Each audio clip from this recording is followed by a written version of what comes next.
Welcome to our conversation. Welcome back to the conversation. We're excited to have you, excited to get going here.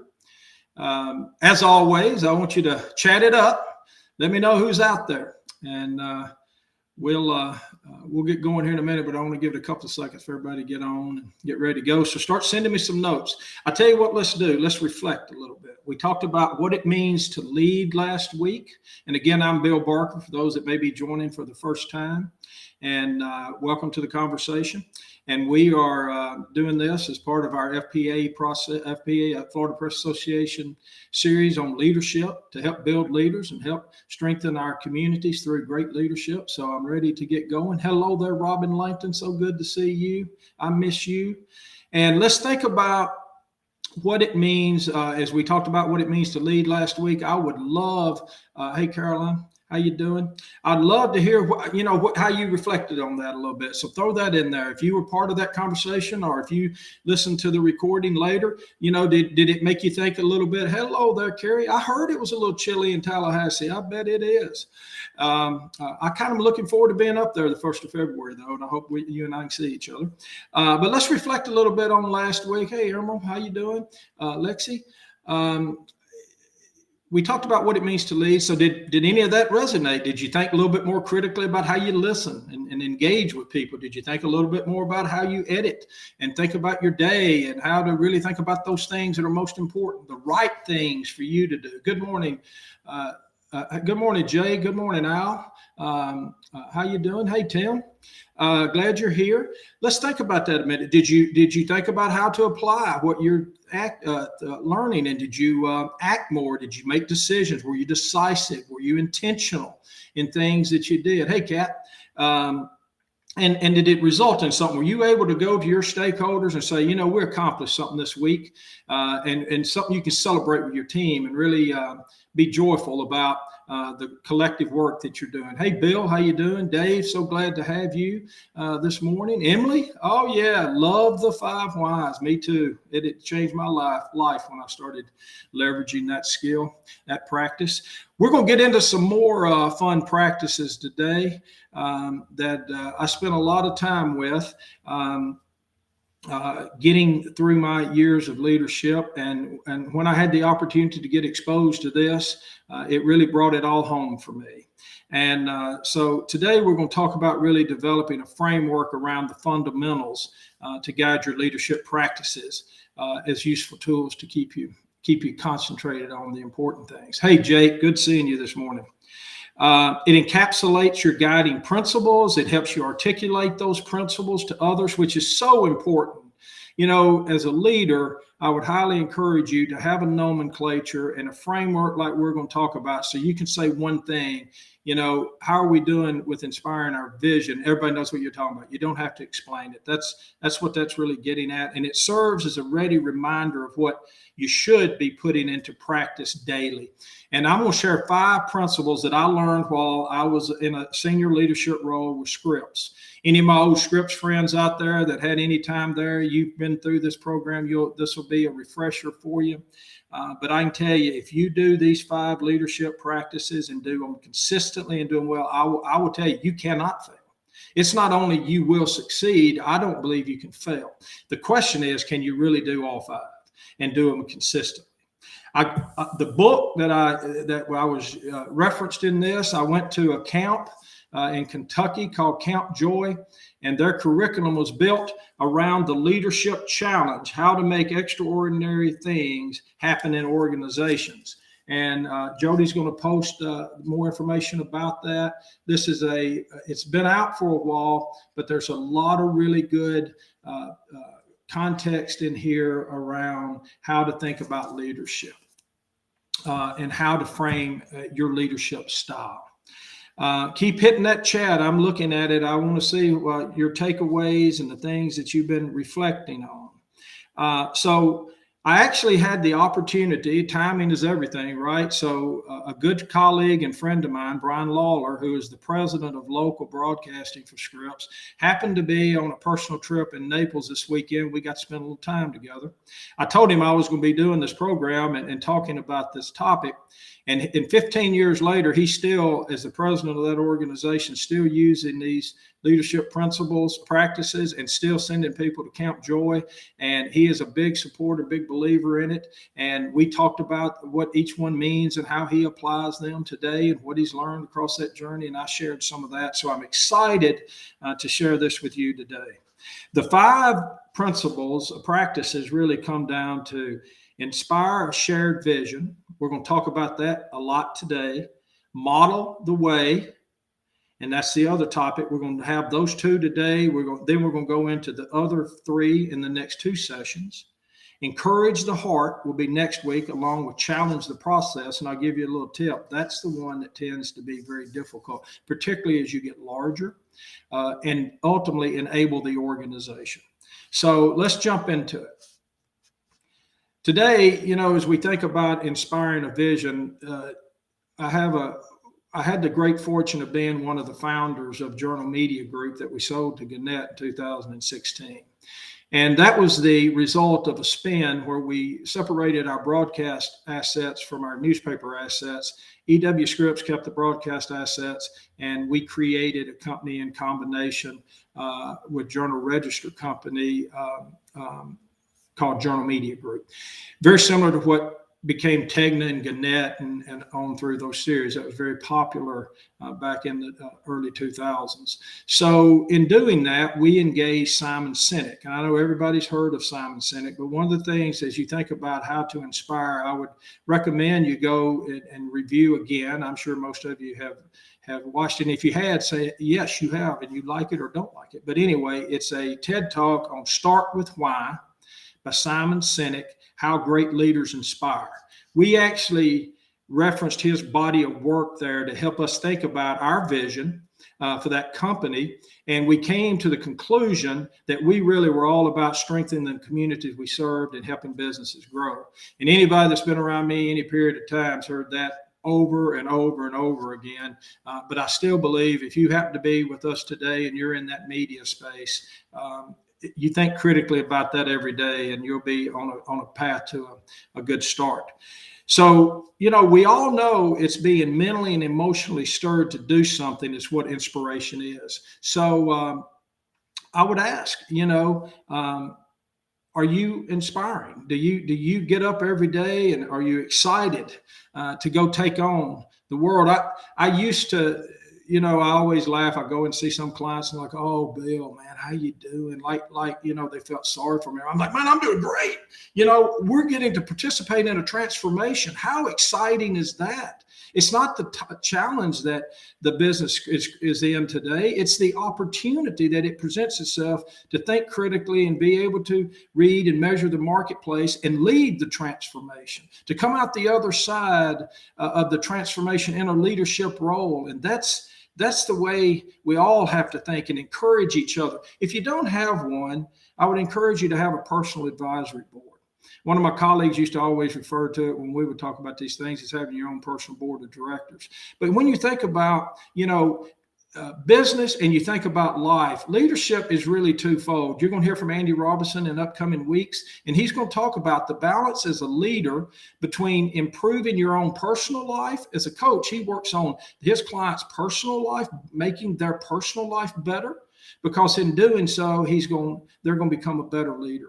They're going to be more capable, have better mental capacity to take on the role of influence, and balancing those relationships between improving life and being an inspiration to those around you personally, but also then transitioning that over to being that inspiration in business. It's encouraging and enthusiasm inducing.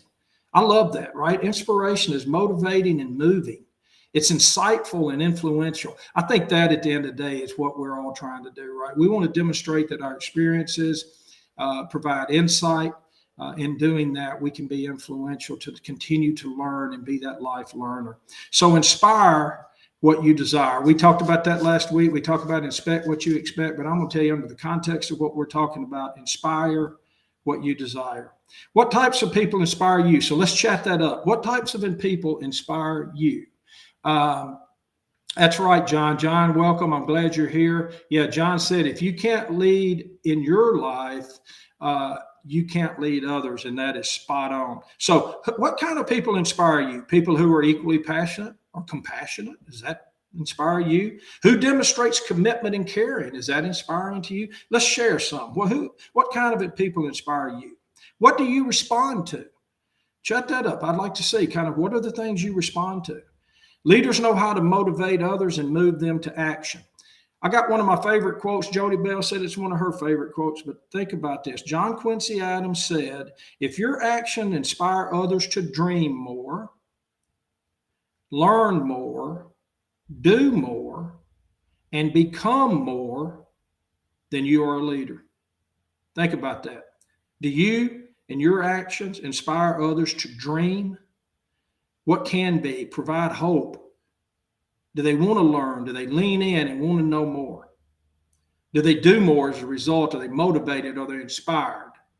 Thank you, Carrie. That's great. Real, transparent leaders who show empathy but encourage to lead. That's awesome. People who challenge. Thank you, Matt, and let you fail. Awesome. Fail quick. Learn from it. It's the word strengths brought in. Positivity and compassion, Rebecca. Love it. So do your actions do that? Do you allow people to dream more, learn more, do more, become more? That's a good test every day. People hear your words, but this is important. Think about this for a minute. People hear your words, but they feel your enthusiasm. When we were putting this together, actually my wife said that, and I thought, wow, we got to document that. I mean, people hear your words, they feel your enthusiasm. Awesome. Remember, leadership's in action. We talked about that. That they sense your belief in and the dedication to the vision that you're trying to inspire. I think that's very, very important. Thank you, Nikki. Thanks, Tim. Thanks, Jill. Yes, passion and enthusiasm. Wonderful. When you're excited about your vision and believe in your goals, that enthusiasm is contagious. We talk about it all the time. You know, if you have the energy and you will show up in the room and, you know, people walk in, they get excited to see you. That's really great. If you walk in and go, well, there's David Downer again. You know, you kind of missing the part. I always tell people, if you don't like what you see in your team, go in the restroom, turn the light on bright, stare in the mirror, because remember, as a leader, what you see in your culture, what you see in your team, what you see in their output is really your reflection, because you are the ultimate influence, if you truly are the influencer, right? So remember that. Jack Welch put it this way: good business leaders create a vision, they articulate the vision, passionately own the vision, and relentlessly drive it to completion. The relentlessly drive it to completion is not something to be ignored. So the leadership practice of inspiring a shared vision, in essence, is the ability to get everyone on board and turn a vision into a reality that is ultimately rewarding for everyone involved. Ask yourself every day, is that the model that I am instilling in my team? And am I creating the environment for that to happen? So let's talk a little bit about what it means to model. So now we've inspired, we have a common vision, everybody's aware of it. Now we got to model the way, right? We got to show what good looks like. As I mentioned last week, leadership is not a position, it's an action. I think that's a very, very important thing to remember. Management authority may come from a title or a role, but that's not leadership. Leadership is the actions you take every week. I would add to that, though, that when, you know, where you sit matters less than where you stand. I think that's pretty an important thought for a minute. Leadership is not sitting at the top issuing commands. It's standing at the front, leading the way. I think that's very, very important. We're actually working on a model. You've seen a lot of people that have the pyramid and they flip it upside down with the leaders on the bottom holding up the organization. We're actually thinking about how do we flip that on the side where it's more of an arrow and the leaders pulling out front, you know, because the difference in management is, you know, a good manager may say, come on, go, team, go. A good leader says, let's go. Big distinction. Leadership is underway every day in all organizations at all levels of the organization. I love it, Carrie. Action is my 2022 word of the year. Action, I love it. Hey, Stephanie, that's right. It's hard to be relentless, and that is where essentialism comes into focus. Absolutely spot on. We're going to talk in future meetings about leading from the middle. We won't get into a lot of that today, but Maxwell has a book on 360-degree leadership. I'll tell you, that's a book we're going to recommend in the future. So if you think that's something you might want to do, you hear a lot about 360 evaluations, you can go ahead and get that, start thinking about it. But just remember, again, clearly to demonstrate this point, it's not the title of the person that makes the leader, it's the type of person. In other words, leadership is not who you are, it's what you do. Very important. A leader is someone who knows their values, their guiding principles, then models the way for others by aligning their actions to their words. Remember, we talked about it. If you've been around me more than a day or two, you've heard me say it. Come on, what is it? Tongue in your mouth and the one in your shoe going in the same direction. That's what that looks like. You model the way for others by aligning your actions to your words, right? The challenge of leadership and influence is following through and actually having the ability and the courage. Somebody mentioned courage earlier. Very, very smart. I think maybe it was Carrie. The courage to walk the talk. You know, I had an opportunity at a very young age to be in some senior leadership positions. I got I had a little difference opinion of a gentleman that ended up becoming the CEO of a company, and we became really good friends. But I didn't necessarily agree with the direction we were going on something. I was somewhat vocal about it. He invited me over to his office, and I was so excited. I thought, wow, this is awesome. I must be making an impact in the company. And I was. It wasn't what I was expecting. He basically told me I needed to get my influence, because even though I was very young, I had a lot of people that listened to me. I need to get my influence behind him. And in a long story, I said, well, you know, I got to fall on my own sword. I certainly will respect and do everything I can to get our organization where we need to be. Long story short, in that particular regard, it kind of came around to where I was, my position on that. And to his great credit, when he retired, he's told me one of the nicest things I've ever said. He actually come back, because this was hard for him, that he actually learned a lot from that experience. And my ability to see around corners was inspiring to him. But I got to tell you, I was shaking for a while, but that's where courage comes in. But I did tell somebody one time, if you're going to fall on the sword, I had another boss. I'd say, okay, if that's what you want to do, we'd go do it. And I would learn later when it didn't go well, he would like, well, why? It's still on you, man. It was just a recommendation. I learned then, and I told my wife, I'm never going to fall on someone else's sword. I got to do and follow the vision for the organization that I have. And if I fall on it, it'll be my sword. And I got to tell you, that's when my career and when my love for business and leadership really took off. But modeling the way means leading by example. It's having well, I've already talked about it. I'm not going to go back into my tongue and mouth and one in shoe, because you're going to get tired of hearing that. But I got to tell you, that's a simple kind of, it may be a Southern phrase a little bit, but it is a good way to really ask yourself every day, am I leading by example? A good leader doesn't say go. We talked about that. A good leader says let's go. So the quote related to modeling the way I want to leave with you is one by John Maxwell. I think it's very, very powerful. Good leaders must communicate vision clearly, creatively, and continually, right? However, the vision doesn't come alive until the leader models it. Think about that. Good leaders communicate well. Their vision's clear. They have creativity in their work. They're relentless and do it continually. However, no one can see it. The vision doesn't come alive until they model it, show what good looks like. All right, chat it up. How does some of that fit? We really appreciate the engagement, from everybody today.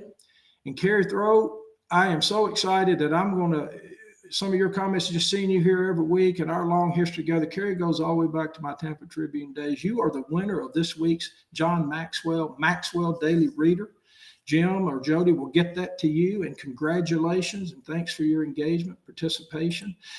We got about a minute left. Everybody, while I'm closing here, chat it up. How does some of this resonate with you? Do you feel like you're an inspiration to your team, or you're an inspiration in your life? How can you come together? Put that advisory group around you and challenge yourself and really be honest about things and model that. Look, think about every day. I used to go home every day and ask myself, was the organization better off with my having been there? Did that I model what good looks like. Some days were better than others, I admit it. I tried not to get frustrated and not be what I would want to be treated. I always like the ultimate golden rule is treat others the way you want to be treated, right? Is always a powerful one.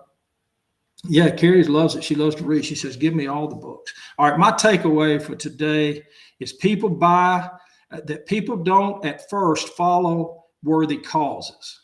People don't at first follow worthy causes. They follow worthy leaders who promote worthwhile causes. Let that sink in. They don't first follow worthy causes. They follow worthy leaders that promote worthy causes. People buy into the leader, then the vision. People buy into the leader, then the vision. Thanks everybody for being here. I love it. I love the conversation. We're building a network. Have a great week and lead on.